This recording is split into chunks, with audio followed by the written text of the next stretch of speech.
Welcome back to Speak English Daily. Today, we're diving into a topic that touches every single one of us, often in moments when we feel most vulnerable, most exposed. It's about that swirling storm inside, that feeling of being completely swept away. Today, we're talking about, are you a selfish person? The word selfish carries a heavy weight, doesn't it? It conjures images of greed, disregard for others, a complete lack of empathy. Our immediate reaction is often a resounding no. Of course not. I care about people. I try to be kind. And for many of us, that's genuinely true. We do try. We do care. But what if selfishness isn't always so overt? What if it's not always the villain in a movie, but a subtle undercurrent in our daily lives, manifesting in ways we don't even recognize? This isn't about shaming anyone. It's not about making you feel bad. It's about a courageous act of self-reflection. Because understanding our own patterns, even the uncomfortable ones, is the only way we can truly grow, deepen our connections, and become the best version of ourselves. We live in a world that often rewards individualism, self-promotion, and the relentless pursuit of personal gain. And in some contexts, a healthy sense of self-interest is crucial for survival, for setting boundaries, for pursuing our dreams.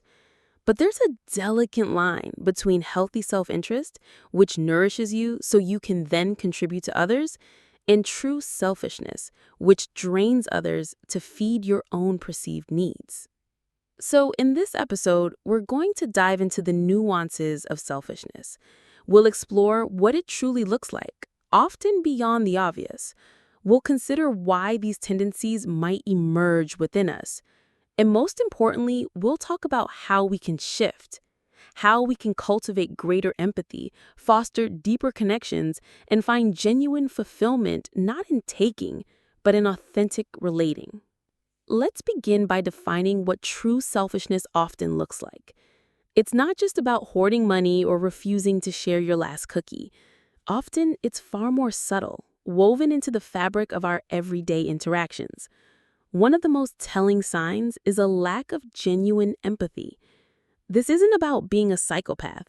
It's about an inability or unwillingness to truly step into another person's shoes.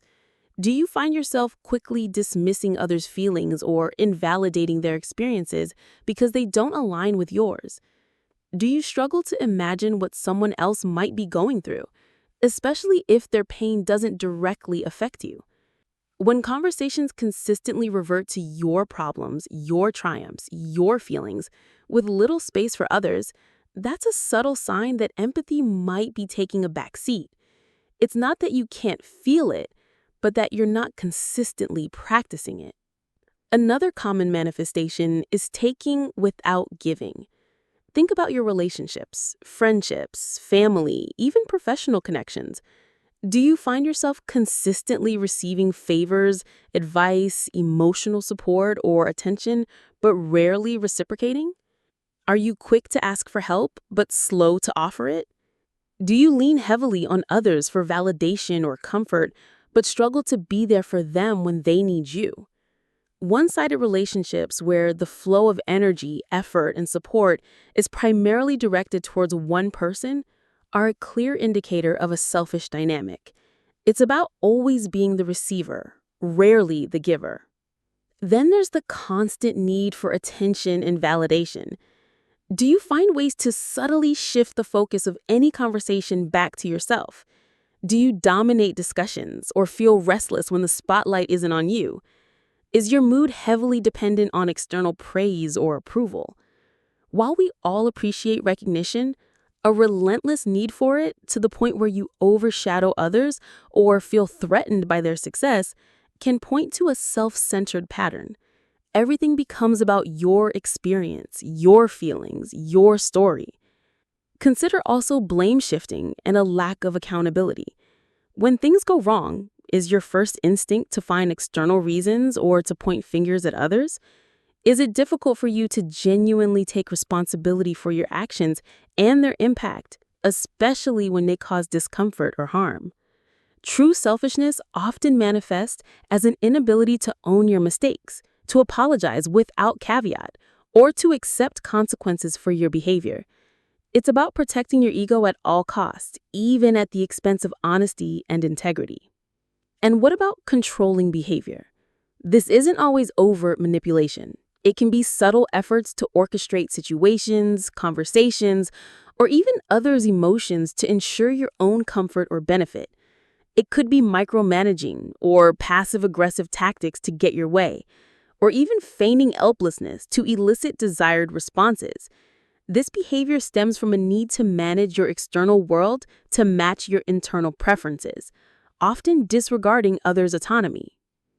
And finally, a truly difficult one to confront: inability to genuinely celebrate others' success. Do you find yourself feeling a pang of envy or resentment when someone you know achieves something great, rather than genuine joy for them? Do you feel threatened by their good fortune, as if it diminishes your own?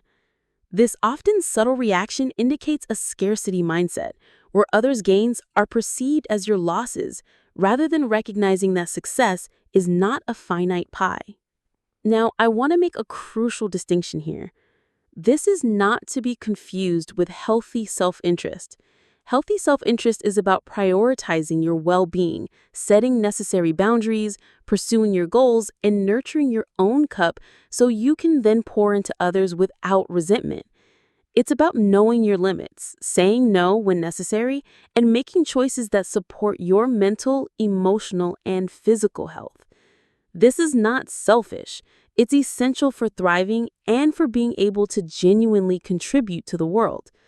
True selfishness, on the other hand, is about always prioritizing your comfort and needs to the detriment of others without reciprocal care or consideration. It's easy to label someone as selfish and stop there, but to truly understand and change, we must look deeper. Selfishness more than often, is not an inherent flaw or a sign of being a bad person.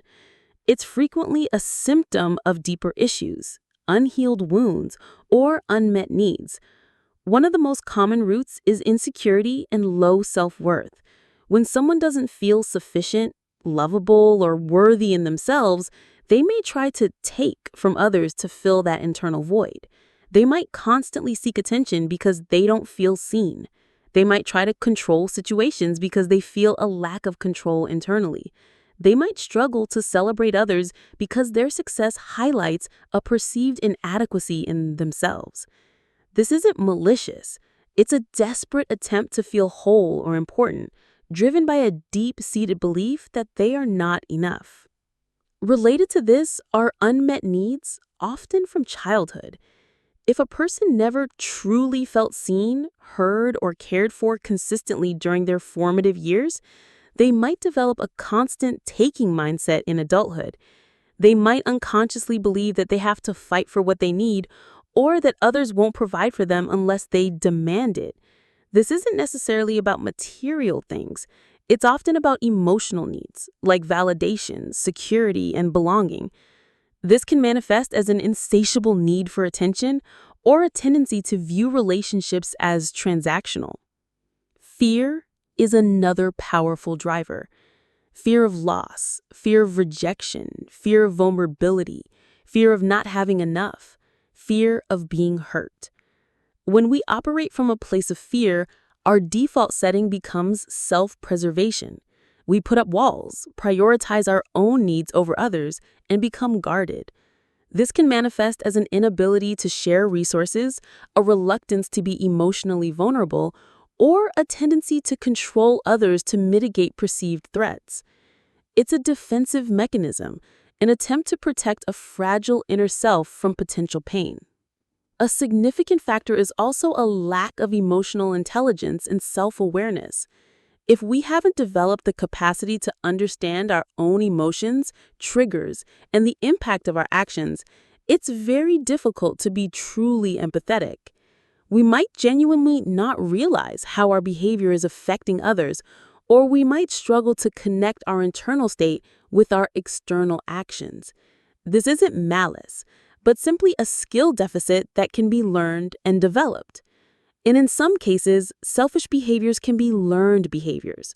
Growing up in environments where selfish actions were modeled or even rewarded, where empathy was scarce, or where it was a dog-eat-dog mentality, can program these patterns into us. We might be unconsciously replicating behaviors that were simply the norm in our foundational relationships. And finally, trauma or past hurts can lead to hyper-focus on self-preservation. When someone has experienced significant pain or betrayal, they might adopt survival mechanisms that prioritize their own safety above all else. This can manifest as a deep distrust of others, a reluctance to give without immediate return, or a constant scanning for threats, making it difficult to fully open up and genuinely connect. Understanding these roots is not about excusing selfish behavior,